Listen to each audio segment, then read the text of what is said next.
sabedoria e conhecimento de Deus. Quão insondáveis seus juízos e inescrutáveis seus caminhos. Quem entendeu a mente do nosso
Boa noite, meus irmãos. Mais uma vez, nos reunimos aqui para estudarmos juntos as Escrituras Sagradas. Eu quero convidá-lo para que leia comigo Atos, capítulo de número 3, do verso 1 ao verso 10. As Escrituras, elas dizem assim: Pedro e João subiam ao templo para a oração da hora nona. Era levado um homem coxo de nascença, o qual punham diariamente à porta do templo, chamada Formosa, para pedir esmola aos que entravam. Vendo ele a Pedro e João, que iam entrar no templo, implorava que lhes dessem uma esmola. Pedro, fitando, juntamente com João, disse: Olha para nós. Ele os olhava atentamente, esperando receber alguma coisa. Pedro, porém, lhe disse: Não possuo nem prata, nem ouro, mas o que tenho, isto te dou. Em nome de Jesus Cristo, Nazareno, anda. E tomando-o pela mão direita, o levantou. Imediatamente os seus pés e tornozelos se firmaram. De um salto se pôs em pé, passou a andar e entrou com eles no templo, saltando e louvando a Deus. Viu todo o povo andar e louvar a Deus e reconheceram ser ele o mesmo que esmolava, assentado à porta formosa do templo. E se encheram de admiração e assombro por isso que lhe acontecera. Amém. Vamos orar? Depois vamos para o momento de louvor e voltamos para estudar as Escrituras. Nosso Deus, nós vivemos um momento desafiador, um momento, Pai, em que viver a Tua vontade, o Teu querer segundo as Escrituras, tem se tornado para muitos algo ultrapassado. A verdade nunca estará ultrapassada, porque é verdade eterna. E a Tua vontade é a vontade que sempre se fez presente no Senhor, o Deus de toda a eternidade. Nos ajude, Senhor, nesse tempo de desafios. Guarde-nos, cuide de nós, da nossa família e daqueles que têm sido alvo das nossas orações. Há muitas pessoas que estão sofrendo por causa da Covid. Pessoas, famílias, pessoas que estão passando por muitas lutas nesse tempo, não porque contraíram Covid, mas porque precisam de hospitais e há a dificuldade de vagas dentro deles, Senhor, para que tenham o atendimento que precisam.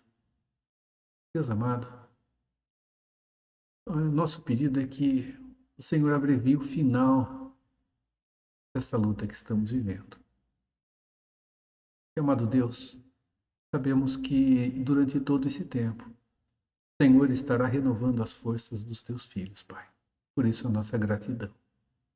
Guarde, Senhor, cada um de nós, é o que pedimos em nome de Jesus. Amém, Senhor.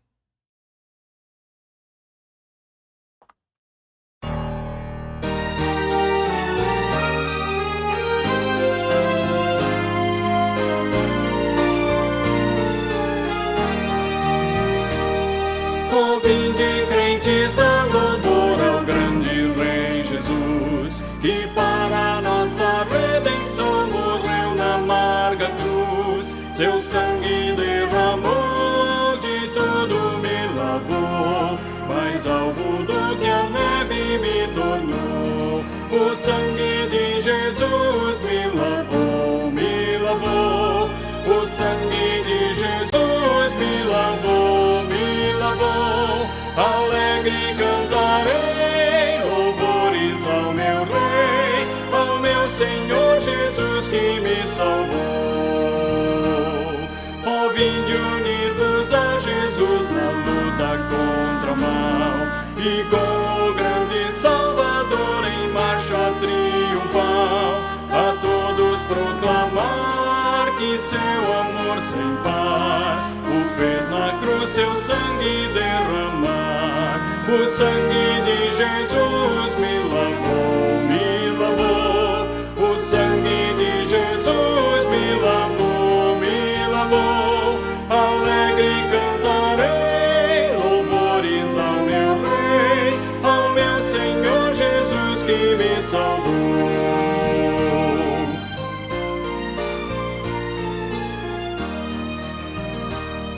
O chefe da milícia é Jesus, meu Salvador, o Rei dos Reis, o Redentor, o eterno e bom Senhor.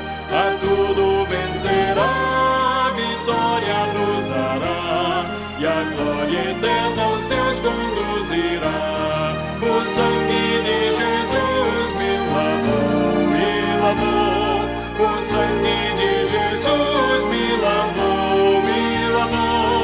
Alegre cantarei louvores ao meu Rei, ao meu Senhor Jesus que me salvou.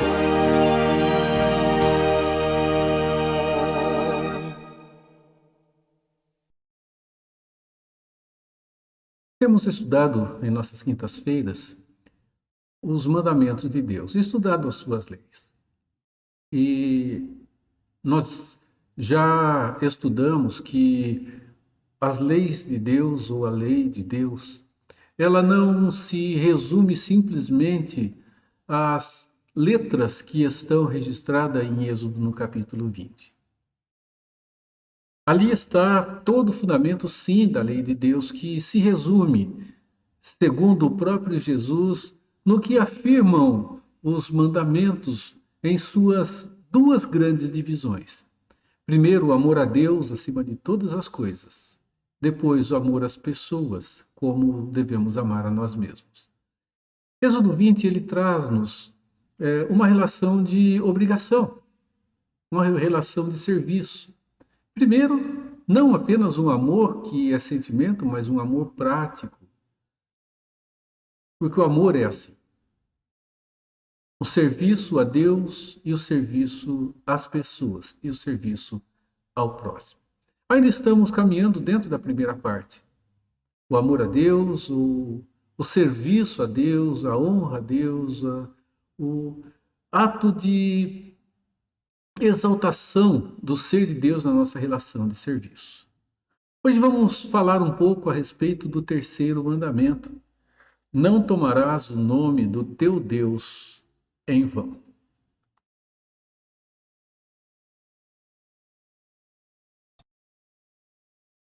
Estamos aqui no capítulo 20, verso de número 7. O verso 7 nos diz assim: Não tomarás o nome do Senhor teu Deus em vão, porque o Senhor não terá por inocente o que tomar o seu nome em vão.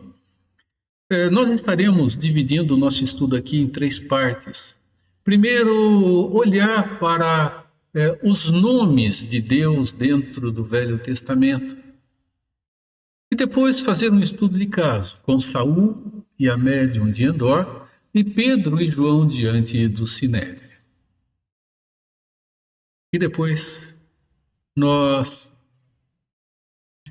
estaremos fechando de maneira mais próxima, mais atualizada e mais contextualizada o sentido deste mandamento.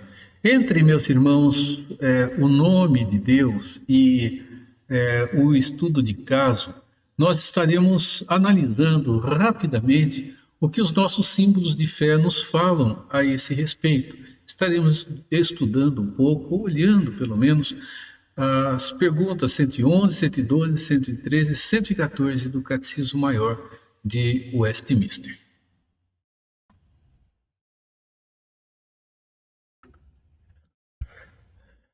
É evidente que essa expressão, nomes de Deus, elas não se referem simplesmente à nomenclatura de Deus, mas à ação do próprio Deus ao que representa o próprio ser de Deus. O Antigo Testamento, aquele período dentro do envolvimento judaico, ele tinha uma particularidade. Os nomes, eles tinham significados, eles tinham sentidos. Os nomes das pessoas, eles representavam alguma coisa. Não era um nome como damos hoje o nome a alguém e desconhecemos o sentido. Nós damos o nome porque achamos bonito, nós damos o nome porque lembramos de alguém que gostávamos muito. Muitos dão o nome por uma relação de predileção, até mesmo por artistas. Há um fato bem peculiar. Quando realizávamos uma escola bíblica de férias na então congregação da Igreja Presbiteriana Central, que hoje é a Igreja do Centenário em Botucatu. E nós estávamos fazendo a inscrição das crianças quando a Yara, uma moça da igreja, fazia parte da mocidade, né? Nosso grupinho de trabalho ali, ela perguntou o nome do menino. Ele disse: meu nome, tia, é Fábio Júnior. E ela era muito brincalhona, falou: eu quero o seu nome, não o nome do artista que você gosta. Ele falou: Fábio Júnior, tia. Ela falou: não, menino, o seu nome. Ele falou: meu nome é Fábio Júnior da Silva. Nomes são dados assim, por simpatia a um ator, a um artista, a um jogador de futebol. Alguém que teve algum destaque e se tornou admirado pelos pais. Irmãos, o Velho Testamento ele tinha uma característica diferente. Os nomes próprios, eles significavam alguma coisa. Vamos ver um pouco aqui. eles podiam representar aquilo que os pais esperavam que fossem os seus filhos, ou algum fato que estava ligado ao nascimento da criança. Não é? Nós temos Jacó, o enganador, o suplantador, e o seu nome vem já do seu nascimento, quando as escrituras dizem que no seu nascimento ele já segura o calcanhar do seu irmão, tentando passar à frente. E o nome de Jacó mostra exatamente o seu caráter, mostra exatamente aquilo que ele era. E Deus, quando muda então seu nome para Israel, mostra aquilo que a sua vida se tornaria. Vejam esses exemplos. Olha, Peleque, que está em Gênesis 10, 25, significa divisão. Josias significa Jeová apoia. Daniel significa Deus é meu juiz. Samuel, Deus significa Deus conosco. Salomão significa pacífico. Os nomes tinham sentido. Hoje temos nomes com sentido também, mas com sentido que em muitos momentos eles são desconhecidos. E mesmo quando são conhecidos, eles não têm a mesma força que havia dentro do povo de Deus antes da vinda de Cristo Jesus. Na língua hebraica, quando o Novo Testamento foi escrito, Deus ele possuía nomes que o identificavam. Vejam, Jeová, Javé ou Iavé.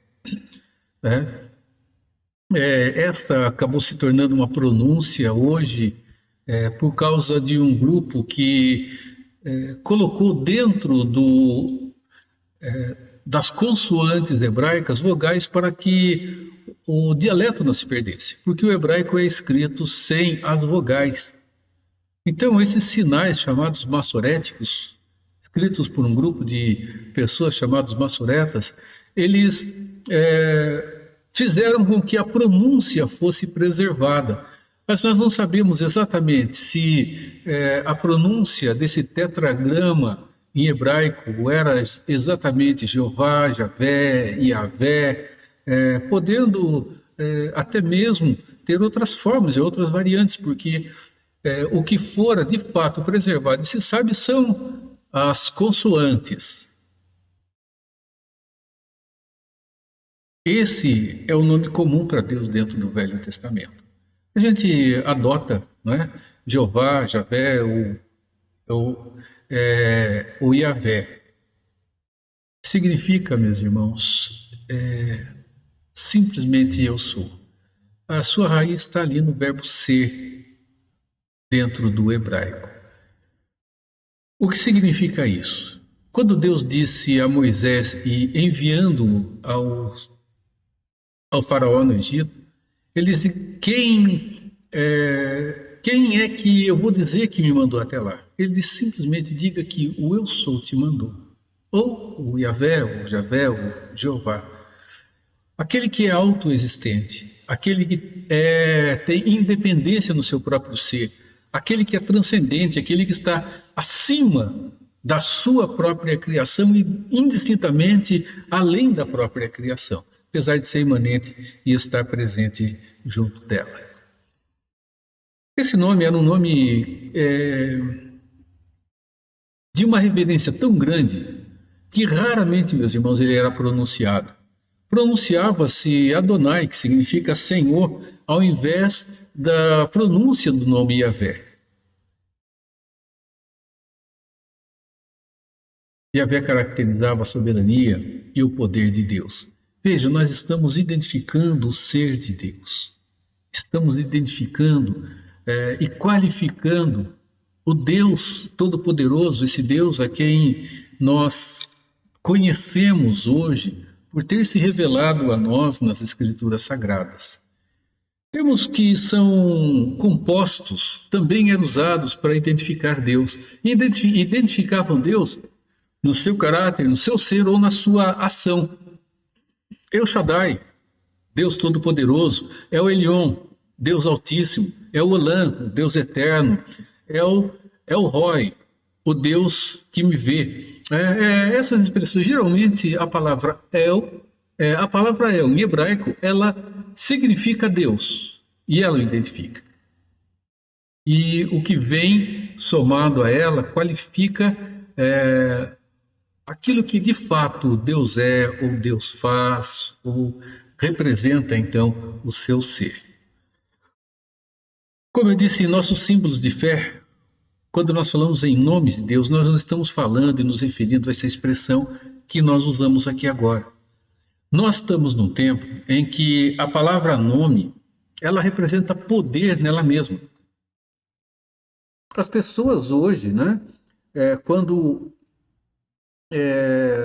olham as Escrituras e veem nas Escrituras o nome de Jesus ou em nome de Jesus, têm entendido que simplesmente falar com imposição, falar com em tom alto ou com em tom de autoridade, isso vai fazer com que poder se manifeste e o sobrenatural aconteça. Irmãos, quando falamos no nome de Deus, nós não estamos nos referindo à expressão Javé, Adonai, ou esses nomes compostos que identificam Deus em sua ação ou em seu próprio ser. Nós nos referimos, meus irmãos, ao próprio Deus, em toda a particularidade, grandiosidade e infinitude do seu ser.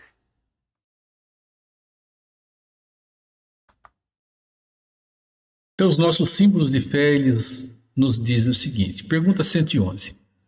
Qual é o terceiro mandamento? A resposta é, o terceiro mandamento é, não tomarás o nome do Senhor teu Deus em vão, porque o Senhor não terá por inocente aquele que tomar em vão o nome do Senhor seu Deus. Como eu disse, não significa, meus irmãos, falar Deus, palavra Deus, palavra, nome, Jesus, e usá-la em um lugar que o ambiente não seja bom. Se eu usá-lo ali, se eu pronunciar esse nome lá, eu vou tomar o nome de Deus em vão. Tomar o nome de Deus em vão tem uma particularidade, uma profundidade muito maior do que simplesmente falar, usar a expressão Deus em algum lugar. O que é que se exige no terceiro mandamento? Vamos ler. No terceiro mandamento, exige-se que os nomes de Deus, os seus títulos, atributos, ordenanças, a palavra, os sacramentos, a oração, os juramentos, os votos, as sortes, suas obras e tudo quanto por meio do que Deus se faz conhecido, sejam santa e reverentemente usados em nossos pensamentos, meditações, palavras e escritos, por uma afirmação santa de fé e um comportamento conveniente para a glória de Deus e para o nosso próprio bem e o de nosso próximo. Irmãos, segundo os nossos símbolos de fé, o nome de Deus implica a totalidade do ser de Deus e tudo que envolve e relaciona-se com o seu ser, segundo as Escrituras Sagradas têm nos apresentado. Não segundo os princípios religiosos de outra denominação, mas segundo a própria Escritura, o que ela nos apresenta sobre o ser de Deus. O nome de Deus, os títulos, os atributos, as ordenanças, a totalidade do ser de Deus. E mostra, meus irmãos, que quando fazemos pouco caso de qualquer um desses valores, nós estamos tomando o nome de Deus em vão, ou seja, estamos tomando Deus em vão em nossa própria vida. Ele não será glorificado. E, meus irmãos, nós não seremos tomados por inocentes, pode ter certeza disso. Quais são os pecados proibidos neste mandamento? Os pecados proibidos no terceiro mandamento são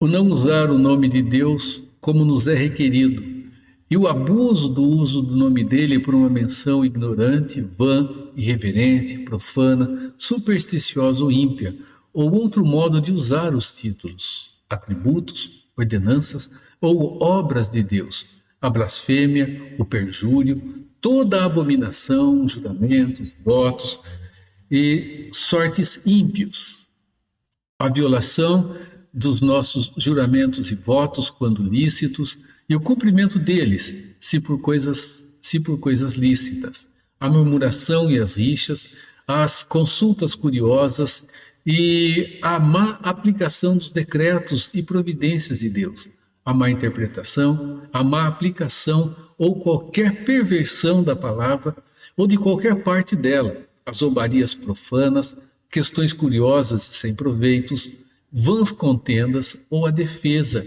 de doutrinas falsas, o abuso das criaturas ou de qualquer coisa compreendida sob o nome de Deus para encantamentos ou concupiscências e práticas pecaminosas, a difamação, o escárnio, a vituperação ou qualquer oposição à verdade, à graça e aos caminhos de Deus, a defesa da religião por hipocrisia ou para fins sinistros, o envergonhar-se da religião ou o ser uma vergonha para ela por meio de uma conduta inconveniente, imprudente, infrutífera e ofensiva ou por apostasia. Olhando para o nosso símbolo de fé, meus irmãos, nós compreendemos a profundidade deste mandamento. Não é simplesmente tomar a palavra Deus, Jeová, Adonai, e nos abstermos de usá-la em alguns lugares, ou só usar essa expressão, ou só falar quando estamos no culto ou quando estamos num ambiente religioso. Observaram que quando se fala em tomar o nome de Deus em vão, significa ter qualquer tipo de atitude que desonre o ser do próprio Deus, por menor que ela seja?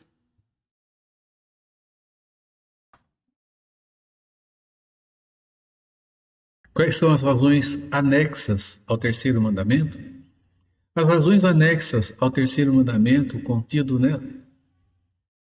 nessas palavras, o Senhor teu Deus, e porque o Senhor teu Deus não terá por inocente aquele que tomar em vão o seu nome, são porque ele é o Senhor e nosso Deus, portanto o seu nome não deve ser profanado, nem por forma alguma abusado por nós, especialmente porque ele estará tão longe de absolver e poupar os transgressores desse mandamento, que não os deixará escapar de seu juízo, embora muitos escapem das censuras e punições dos homens.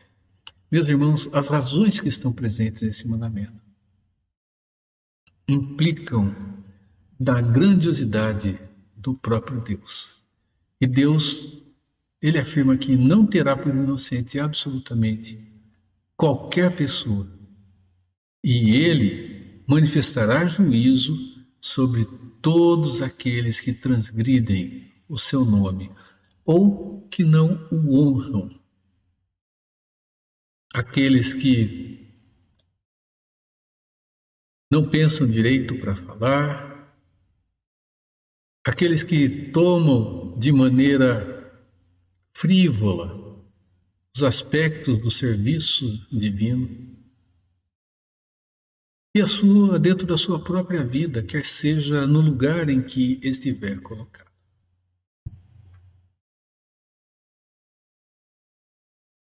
Vamos lá, como eu disse, para o estudo de caso. Primeiro, Saul e a médium de Endor. O rei Saul, ele foi o primeiro rei de Israel. Samuel chega ao final da sua vida, já estava idoso. Estamos no período em que os juízes foram levantados juízes por Deus para administrar o povo dentro dos seus relacionamentos e administrá-lo de maneira justa, de maneira equitativa, de maneira que não houvesse injustiça entre eles. E, meus irmãos, final da vida de Samuel, seus filhos não tinham uma conduta moral que fosse tão aceitável. Os líderes de Israel procuram então a Samuel, pedem que ele consulte a Deus e que Deus coloque sobre eles e os autorize a ter um rei. Eles estão simplesmente dizendo: não aceitamos mais o governo de Deus e queremos um governo humano. Diante de todo o quadro, Deus então lhes permite ter um rei, e Saul é esse primeiro rei. Um homem vistoso, grande, alto, com toda a postura, segundo os olhos humanos, para ser um rei. Sabemos que os olhos de Deus, eles veem e enxergam diferente. Enquanto as pessoas olham para a estrutura física, Deus diz que ele olha para o coração, e foi assim que ele escolheu Davi como sucessor de Saul. O rei Saul está agora com tudo para governar bem. Começa bem. No entanto, ele começa a se desviar de uma boa conduta dentro do seu governo, na relação para com Deus. As coisas vão caminhando até chegar a um ponto que Deus passa a não responder mais às orações de Saul, a não ouvi-lo mais e a não conversar mais com ele. O território de Israel estava cercado, os filisteus estavam à sua volta, e agora ele consulta a Deus e Deus não fala com ele. Então ele decide tomar um caminho diferente.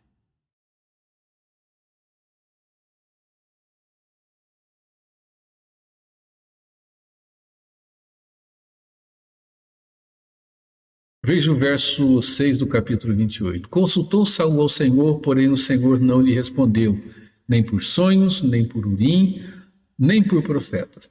Irmãos, essas eram as formas que Deus usou para se manifestar naquele tempo. Esse capítulo 28 não é de fácil interpretação, não. E há muitos choques de ideias presentes dentro da interpretação dele. No entanto, no seu geral, ele nos ensina muitas coisas que são importantes, e principalmente, para a caminhada que a gente está fazendo aqui. Deus não ouvia mais a Saul. Os filisteus batendo a porta. Saul, ele então se afunda ainda mais em suas atitudes, procurando recursos para a guerra em fontes que vamos chamar aqui de não legítimas, porque elas não se afinavam com o que Deus já houvera dito. Ele consulta uma adivinha, uma necromante. O necromante é quem supostamente consulta pessoas que morreram. Ele faz isso ansioso para saber do futuro. Ele queria saber o que é que aconteceria.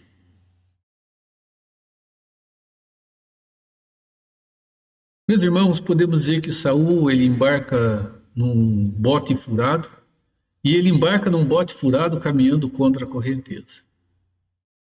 Bote furado por quê? Porque, irmãos, não há possibilidade nenhuma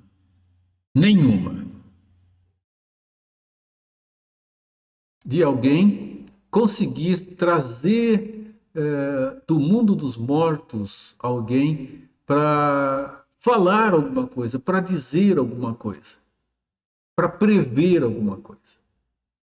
As Escrituras dizem que uma vez que a pessoa morreu, partiu, ela vai ficar lá, ela vai aguardar a volta de Cristo, e ela vai aguardar o julgamento final. Irmãos, eu tenho um entendimento aqui de que o que aconteceu no capítulo de número 28 de 1 Samuel foi ou um engano, um embuste,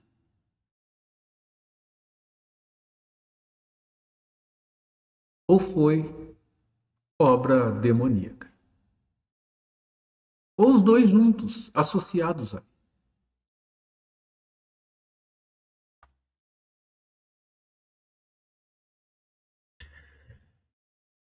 Deus havia determinado que fossem expulsos os feiticeiros, os necromantes e todos esses adivinhos que havia dentro do território de Israel. E Saul fez isso. Agora, desesperadamente, ele vai atrás de uma necromante e ele vai até lá para tentar ou ouvir, obter alguma coisa desta necromante, de forma que ele pudesse receber uma resposta para a sua aflição. E ali, meus irmãos, ele usa o nome de Deus em vão de maneira muito explícita e maneira muito clara. Ele já havia feito isso quando ele desonrou a Deus anteriormente. Olha o que ele diz, olha o que temos aqui em 1 Samuel 28, 9 e 10. Respondeu-lhe a mulher: bem sabes o que fez Saul, como eliminou da terra os médiuns e adivinhos. Por que, pois, me armas ciladas à minha vida para me matar? Então Saul lhe jurou pelo Senhor, dizendo: tão certo como vive o Senhor, nenhum castigo te sobrevirá por isso. Tão certo como vive o Senhor, nenhum mal te sucederá.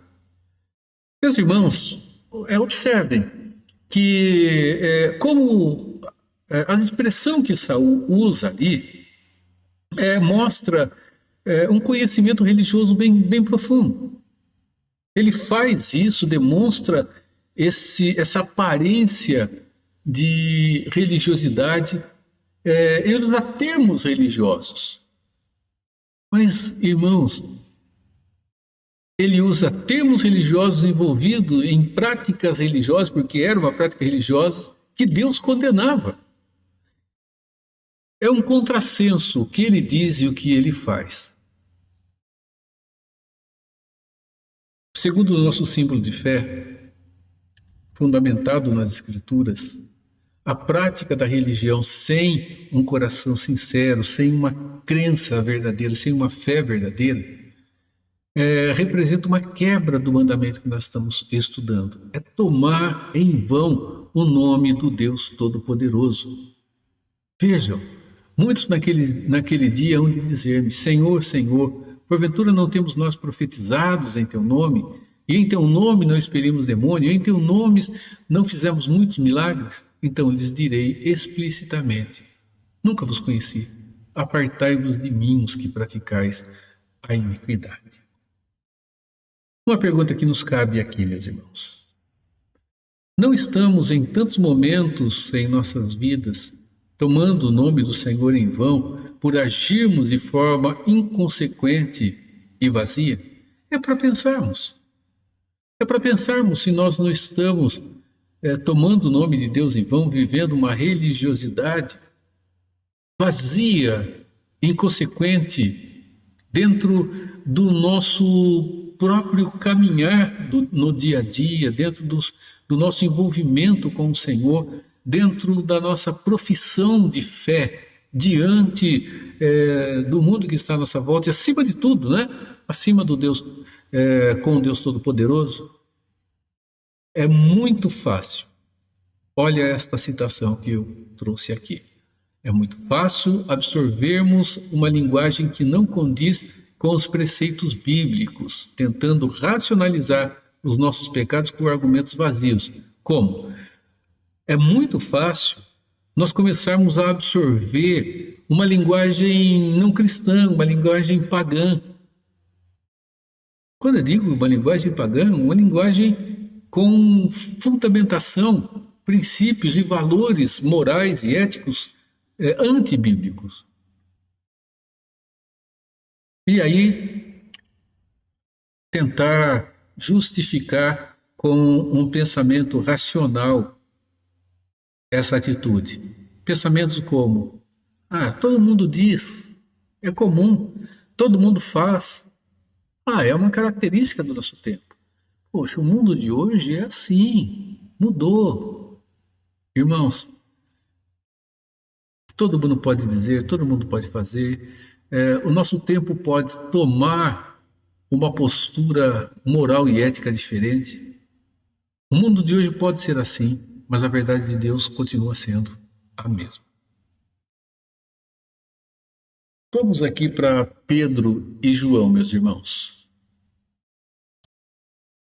O texto nós, em parte, já lemos. Pedro e João, eles estão indo até o templo e os eventos que envolveram a morte de Jesus não estão tão longe. A descida do Espírito não faz tanto tempo que aconteceu.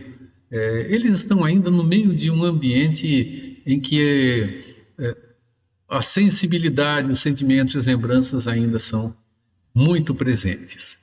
Atos 3 e 4 vão nos mostrar esses homens, Pedro e João, esses dois discípulos de Jesus, agindo de uma maneira bem diferente daquela maneira como agiu Saul. Eles vão usar o nome de Deus, a autoridade, o ser de Deus, a vida com Deus, de maneira completamente diferente. E eles vão fazer o quê? Vão testemunhar do Evangelho, eles vão promover o Evangelho diante das pessoas que estavam também a persegui-los.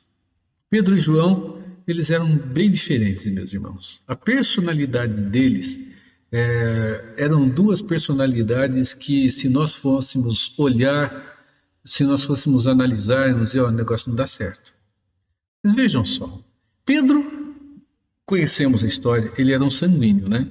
Era alguém que o sangue fervia muito fácil. Lembram quando ele cortou a orelha do soldado? Ele era impetuoso. Ele já ia falando aquilo que ele pensava, aquilo que passava pela cabeça dele. Nesse ímpeto, ele liderava os discípulos. Meus irmãos, dentro daquele grupo, vamos excluir Judas daqui. Foi o único que negou a Jesus e provavelmente João estava lá. João foi com Jesus até o final. Caminhou lado a lado com Jesus. Agora vejam só. Tem temperamentos diferentes? Tem. São diferentes? São pessoas letradas? Não. Mas, irmãos, vejam que são esses dois homens resgatados pela graça de Deus, essa graça soberana, e eles passam a ser usados por Deus para um trabalho em que eles teriam que caminhar juntos. Eles são usados para levar o Evangelho para o início da igreja, e isso acontece de maneira inseparável. São duas pessoas diferentes caminhando juntas. Isto é o que o Evangelho faz, meus irmãos. Deus resgata pecadores e Deus dá aos pecadores um novo caminho, uma nova direção para o coração. E mostra que o que é importante não é o que um ou outro pensa, mas a verdade que se torna um ponto comum para eles, a verdade do Deus eterno. Cada um deles tinha uma personalidade completamente diferente.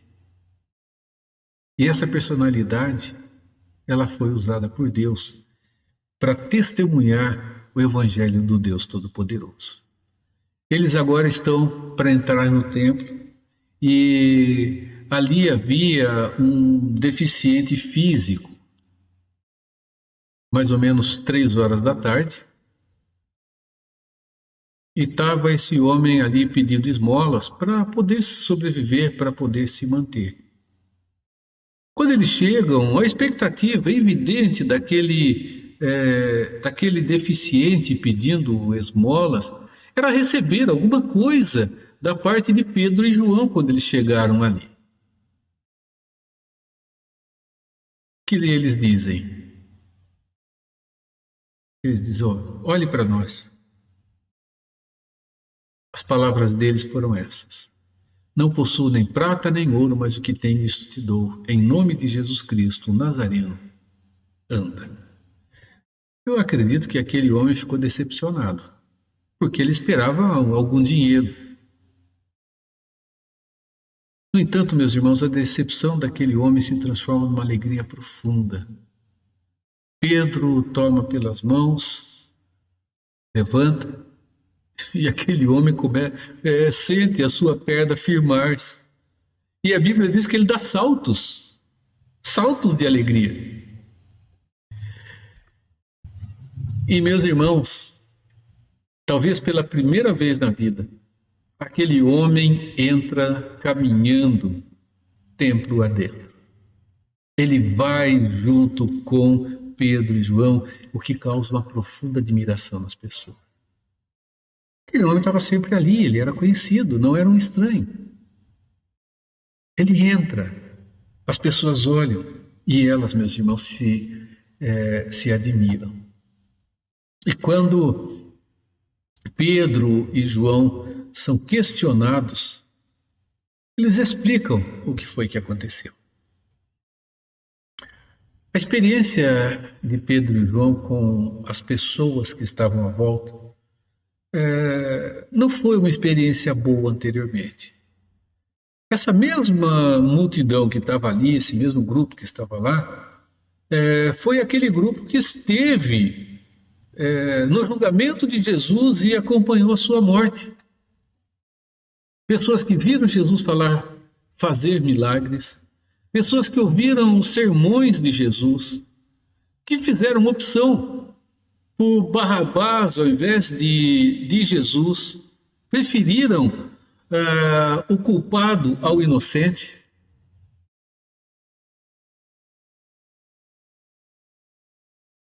A diferença entre o que aconteceu com Saul e o que aconteceu com Pedro e João não é simplesmente o fato de estarem vivendo antes e depois de Cristo, de um estar sob ataque e ameaça e o outro não, se bem que Pedro e João também estavam.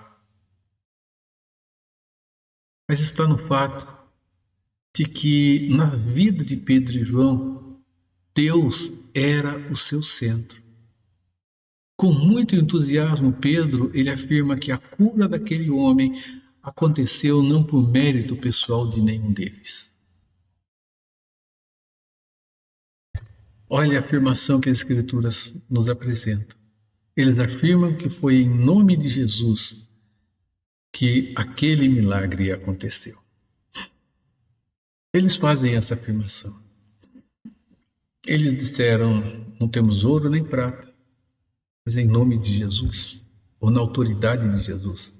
Essa autoridade que Jesus tinha dado a eles.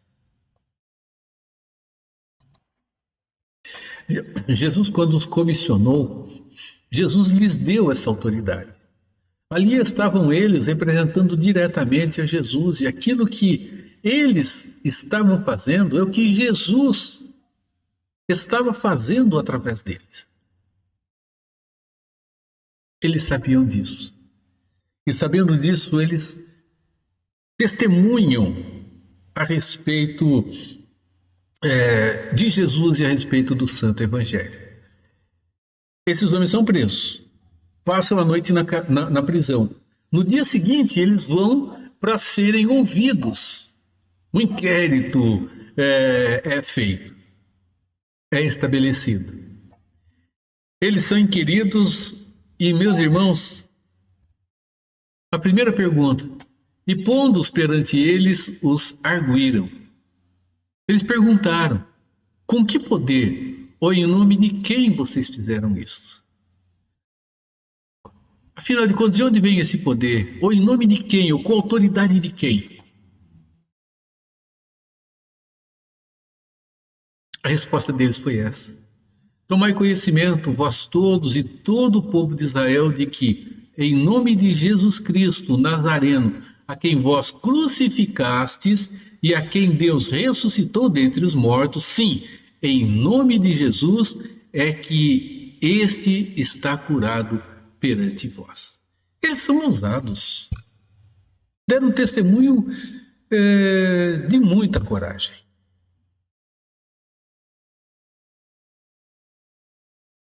Jesus Cristo, o Nazareno, a quem vocês crucificaram, ele está vivo. E é em nome dele que essa cura aconteceu. Enquanto Saul foi consultar médium porque Deus não falava com ele, esses homens simplesmente tomaram o nome de Deus de maneira honrada. Eles recebem, meus irmãos, por parte daquelas autoridades eclesiásticas, uma ordem. Eles ordenam que Pedro e João não falassem a ninguém e nem ensinassem sobre o nome de Jesus. Eles dão essa ordem a ele. Eles dizem: foi o nome dele. Então vocês vão fazer o seguinte: vocês não vão absolutamente falar nada para ninguém, nem ensinar a respeito desse Jesus. Eles desobedecem. Eles afirmam que não dá para fazer isso. Olha a resposta deles: é impossível, pois nós não podemos deixar de falar das coisas que vimos e das coisas que ouvimos. Irmãos, eles não estão tomando o nome de Deus em vão, em momento nenhum. E o que é importante? O testemunho fiel do nome de Deus, o testemunho fiel do nome de Jesus Cristo, ele traz como resultado o crescimento de pessoas e o crescimento no coração das pessoas que agora passaram a conhecer a Jesus. Olha em Atos 4:4. Estamos no contexto ali. Muitos, porém, dos que ouviram a palavra, aceitaram, subindo o número de homens a quase 5.000. Você se lembra que um pouco antes, no discurso de Pedro, eram 3.000? Então os que lhe aceitaram a palavra foram batizados, havendo um acréscimo naquele dia de quase 3.000 pessoas. Dos que ouviram e aceitaram, o número subiu a quase 5.000 homens. O testemunho desses homens trouxe crescimento para a igreja. E o testemunho, meus irmãos, da palavra, o testemunho do nome, o testemunho da grandiosidade de Deus, ele traz crescimento para a igreja. E a igreja não pode se esquecer disso. E igreja é cada um de nós, sou eu, é você. Se cada um der um testemunho fiel a respeito do nome de Jesus, Deus vai transformar vidas. Essas que Ele tem por intenção e propósito regenerar. Da multidão dos que creram era um só coração, a alma vendiam tudo que tinha em comum, perseveravam na doutrina dos apóstolos, no pão, no partir do pão. Irmãos, texto anterior ao capítulo de número 3. E dia a dia, Deus ia acrescentando aqueles que Ele ia salvando. Não adianta falar alguma coisa e desonrar o nome de Jesus com as atitudes, com os pensamentos, com os atos.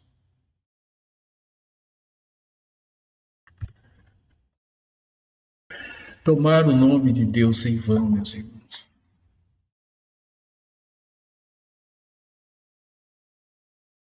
Me deixa ler aqui para terminarmos.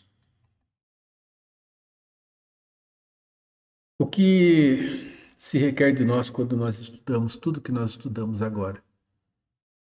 Primeiro, que o nome de Deus seja objeto do que cremos, que o nome de Deus seja santificado por nossas palavras e atitudes, que o nome de Deus seja invocado em oração, que o nome de Deus seja proclamado a todos, que o nome de Deus seja digno de sofrermos por ele. E que o nome de Deus, segundo, não seja alvo de blasfêmia, utilizado por nós para amaldiçoar alguém, utilizado de forma vazia ou em julgamentos frívolos, que o nome de Deus não seja utilizado em linguagem suja e desagradável a Deus, que o nome de Deus não seja utilizado em declarações inconsequentes, que o nome de Deus não seja utilizado em adoração que não procede do coração, que o nome de Deus não seja professado, mas não coerentemente com uma forma de vida que o honre, que o nome de Deus não seja utilizado de forma supersticiosa e mística, diferente da forma verdadeira e objetiva apresentada na palavra de Deus. Irmãos, não tomar o nome de Deus em vão vai muito, muito, muito, muito além de simplesmente falar o nome de Deus em uma situação, um local ou um momento não conveniente. É uma vida que não seja conveniente com a verdade de Deus. Isto representa tomar o nome de Deus em vão, onde somam-se todos esses outros aspectos. Irmãos em Cristo, que Deus abençoe a cada um de nós. Amém. Nós vamos louvar a Deus com o Coral Luz e o Quarteto Átrios, cantando Jerusalém, e voltamos então para encerrar esse momento de estudo da Palavra de Deus essa noite.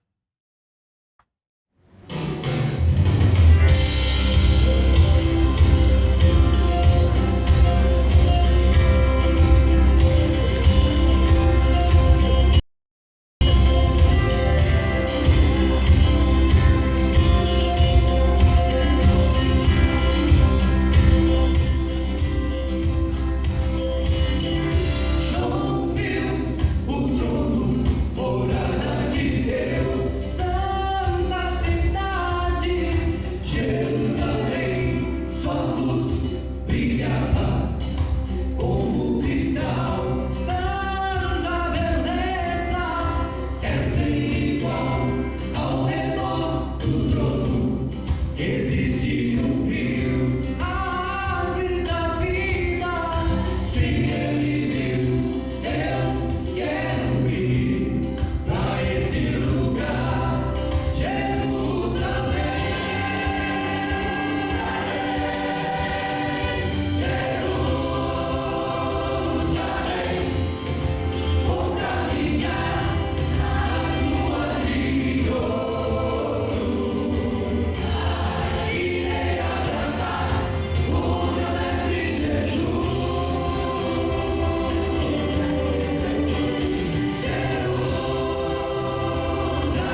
Vamos orar, irmãos. Nosso Deus, nós, sim, aguardamos a nova Jerusalém. No entanto, Senhor, é aqui que a nossa vida caminha hoje. E nesse caminhar é aqui que nós tomamos ou não o Teu nome em vão, Pai. Nos dê do Teu perdão, Senhor, que isso tenha acontecido muitas vezes em nossas vidas. E ajude-nos, ó Deus, a termos uma postura diferente, a termos palavras diferentes, pensamentos diferentes. Cuide de nós. E guarde, Pai, ao nosso lar. Guarde, Senhor, a vida e o lar do Teu povo. Oramos, ó Deus, em nome de Jesus. Amém. Irmãos, que a graça de Jesus Cristo, o amor de Deus, o nosso Pai, e o consolo do Espírito Santo continue sobre a sua vida, seja com a sua família, e envolva todo o povo de Deus espalhado pela face da terra, hoje e por todo sempre. Amém. Deus abençoe, Deus guarde a todos vocês, meus irmãos.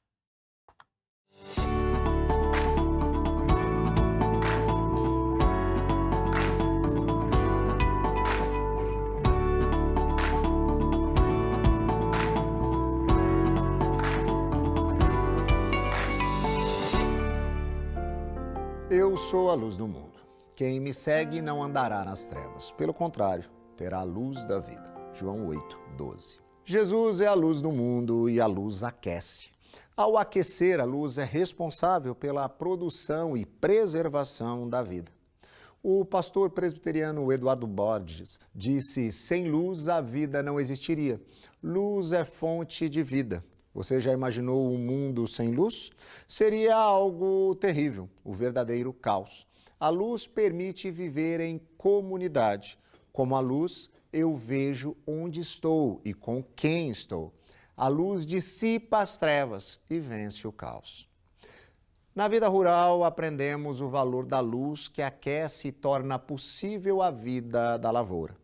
Quando o lavrador lança a semente na terra, todas elas ficam expostas ao calor do sol. A terra foi preparada e agora a semente é lançada. Em poucos dias pode-se testemunhar o milagre da vida. Terra boa, semente boa, boa umidade e calor é igual à vida. Claro que é Deus quem efetua o milagre da vida, mas o meio que Deus usa é o calor da luz. Em poucas semanas, a lavoura estará grande, forte, saudável. Mas as sementes que caem embaixo das árvores, essas quase nem nascem. Algumas chegam a brotar, mas não se desenvolvem. Ficam pequenas, minguadas, e aquelas que chegam a florescer produzem um fruto mirrado, impossível de ser consumido. Por quê? Exatamente porque lhes faltou o calor da luz. Elas ficaram na sombra e por isso não puderam prevalecer. A vida não frutifica nas trevas.